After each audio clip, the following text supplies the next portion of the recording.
मुसलमान दरख्त कौन सा?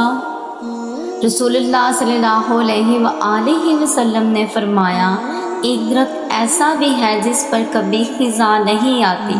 मुसलमान को उस दरख्त से तशबीह दी जा सकती है। बताओ भला वो कौन सा दरख्त है?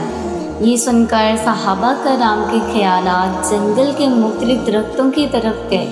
हज़रत अब्दुल्ला बिन उमर कहते हैं, मेरे दिल में आया कि वो खजूर का दरख्त हो सकता है, मगर मैं मजलिस में कम उम्र होने की वजह से कुछ कहते हुए शर्मा गया।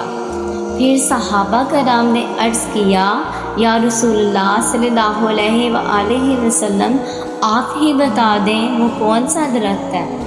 आपने फरमाया, वो खजूर का दरख्त है।